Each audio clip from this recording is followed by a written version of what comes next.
Welcome to 108. అత్యధికంగా cyber నేరాల బారిన పడుతున్న రాష్ట్రాల్లో తెలంగాణ ఒకటి. గడిచిన 8 నెలల కాలంలో నేరస్తులు ఏకంగా 700 కోట్ల రూపాయలు కొల్లగొట్టారు. రోజుకో రీతిన ప్రజల ఖాతాలు ఖాళీ చేస్తున్నారు.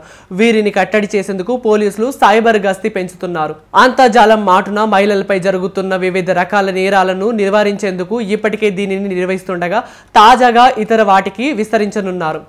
ఇందులో భాగంగా సామాజిక మాధ్యమాలపై నిఘా పెంచి కొన్ని రకాల మోసగాళ్లను అడ్డుకోవాలని పోలీసులు భావిస్తున్నారు. 2022తో పోలిస్తే 2023లో అన్ని రకాల నేరాలు 8.97% పెరగగా సైబర్ నేరాలు మాత్రం 17.59% పెరిగాయి.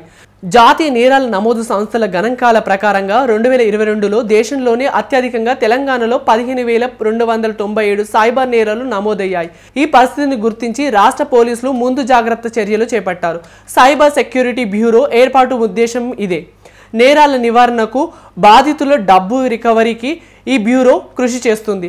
అయితే నేరం జరిగిన తర్వాత దర్యాప్తు కంటే నేరం జరగకుండా ఆపగలిగితే మేలనే ఉద్దేశంతో పోలీసులు కొంత ప్రయత్నాలు మొదలు పెడుతున్నారు. ఈ క్రమంలోనే ఆన్లైన్లో నకిలీ సైబర్ నేరగాళ్లను వెతికి పట్టుకునేందుకు వ్యూహం సిద్ధం చేస్తున్నారు. సామాజిక మాధ్యమాల్లో నకిలీ ఖాతాల ద్వారా చేస్తున్న మోసాలపై ప్రజల్లో చాలా వరకు అవగాహన వచ్చింది. దాంతో రూటు మార్చిన సైబర్ నేరగాళ్లు నకిలీ వ్యాపార సంస్థ సృష్టిస్తున్నారు. తమ సంస్థల తరపున వ్యాపారం నిర్వహిస్తే మంచి కమిషన్ ఇస్తామని నమ్మబలికి పెట్టుబడి పేరుతో లక్షల రూపాయలు గుంజుతున్నారు. హోటల్ గదులు బుక్ చేస్తే మంచి కమిషన్ ఇస్తామని ఇటీవల నగరంలోని ఓ సాఫ్ట్వేర్ ఉద్యోగి నుంచి 20 లక్షలు కొల్లగొట్టారు. పోలీస్ దర్యాప్తులో ఈ సంస్థ ఇలానే అనేక మందిని మోసం చేసినట్లు తెలిసింది. సామాజిక మాధ్యమాల్లో వస్తున్న వ్యాపార ప్రకటనలపై గస్తీ పెట్టడం ద్వారా ఈ మోసాలను ముందుగానే నివారించవచ్చని పోలీసులు భావిస్తున్నారు. ఆన్లైన్లో ఏదైనా సంస్థ ప్రచారం మొదలు పెట్టగానే పోలీసులు దాని పుట్టుపూర్వత్రాలు విచారిస్తారు. నకిలీదని తేలితే నిందితులను పట్టుకోవడంతో పాటు